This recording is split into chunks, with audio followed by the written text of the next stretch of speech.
समंदर की लहरों में आज तूफान कुछ ज्यादा है। दुनिया की सियासत में आज इम्तिहान कुछ ज्यादा है। जहाज डूबा है सिर्फ पानी में नहीं दोस्तों, इसके साथ डूबा है भरोसा और बड़ा है युद्ध का खतरा।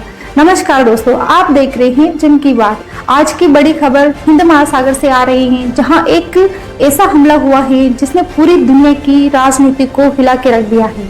खबर यह है कि ईरानी युद्धपोत पर अमेरिका की पनडुब्बी ने टॉर्पीडो हमला कर दिया है। इस हमले में अब तक करीब 80 से ज्यादा लोगों की मौत की खबर सामने आ रही है, जबकि 100 से ज्यादा लोग लापता बताए जा रहे हैं। सबसे चौंकाने वाली बात यह है कि यह हमला भारत के पास ही हिंद महासागर क्षेत्र में हुआ है। यह सवाल उठता है कि क्या सिर्फ एक यह सैन्य हमला था या फिर दुनिया को तीसरे युद्ध की तरफ धकेला जा रहा है। सबसे पहले पूरी घटना को समझना। रिपोर्ट के मुताबिक ईरान का जो युद्धपोत है श्रीलंका के दक्षिणी तट के पास से गुजर रहा था, तभी अचानक एक अमेरिकी पनडुब्बी ने उस पर टॉर्पीडो दाग दिया। इस हमले के बाद जहाज में जोरदार धमाका हुआ और कुछ ही मिनटों में जहाज डूब गया। जहाज पर कुछ 180 लोग के लगभग सवार थे। श्रीलंका की जो नौसेना थी, उन्होंने तुरंत ही वहां पे रेस्क्यू ऑपरेशन शुरू कर दिया था। अब तक 87 जो शव है वो बराबर हो गए, लेकिन बहुत सारे लोग वहां अभी भी लापता बताए जा रहे हैं। यानी यह एक हमला नहीं बल्कि समुद्र के बीच हुआ एक बड़ा सैन्य हादसा था।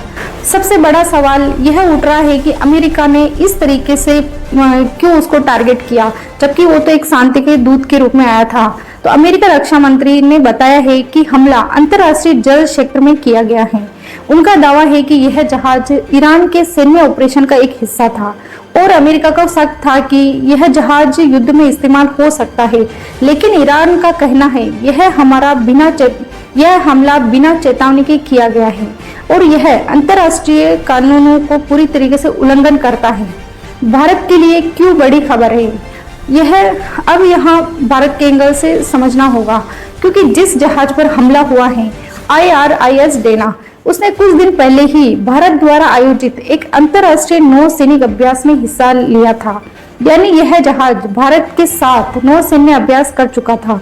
यह जहाज भारत के लिए एक मेहमान बनकर यहाँ पे आया था। भारत ने इसकी मेहमानबाजी बहुत ही अच्छे तरीके से की और तारीफों के पुल भी बांधे और पूरे सम्मान के साथ वापस उसको विदा किया। लेकिन बीच में ही अमेरिका ने इस पर हमला बोल दिया और अनुचित तरीके से हिंद महासागर में पूरी तरीके से उसको बर्बाद कर दिया।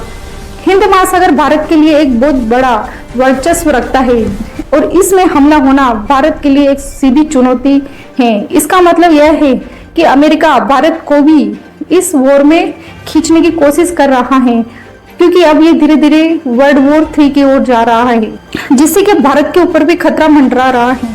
भारत के मेहमानों को हमेशा भगवान का दर्जा दिया जाता है। ऐसा नहीं लग रहा है कि ट्रंप अब भारत को भी वर्ल्ड वॉर 3 की ओर खींच ही रहे हैं। अब तो वही बात हो गई कि द्वंद्व कहाँ तक पाला जाए, युद्ध कहाँ तक टाला जाए, तू भी है राणा का वंशज, फेंक जहां तक भाला जाए।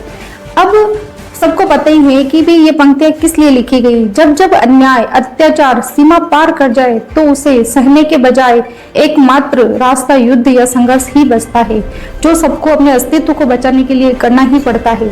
अगर हमला भारत के पास हुआ तो इसका असर भारत की सुरक्षा, समुद्री रणनीति पर भी गहरा पड़ेगा। हिंद महासागर में क्यों बढ़ रहा है इतना तनाव? हिंद महासागर दुनिया के सबसे अहम समुद्री रास्तों में से और व्यस्ततम रास्तों में से एक माना जाता है। यहीं से गुजरता है दुनिया का तेल व्यापार, एशिया यूरोप का व्यापार, भारत की ऊर्जा सप्लाई। और अगर यहाँ युद्ध शुरू होता है तो सबसे पहले असर पड़ेगा तेल की कीमतों पर, और अगर तेल महंगा हुआ तो भारत में पेट्रोल, डीजल, गैस ये सब महंगे होने वाले हैं। अब आपको बताते हैं कुछ अंदर की बात। विशेषज्ञों का मानना है कि यह हमला सिर्फ जहाज पर नहीं था, बल्कि ईरान को एक संदेश था, क्योंकि इस समय अमेरिका इजराइल तनाव चरम सीमा पर पहुंच रहा है और इजराइल के प्रधानमंत्री नेतन्याहू काफी समय से ईरान के खिलाफ सख्त कार्यवाही की मांग कर रहे हैं। वही अमेरिका के राष्ट्रपति ट्रंप भी ईरान की जो सैन्य ताकत को कमजोर करने की बात कर चुके हैं।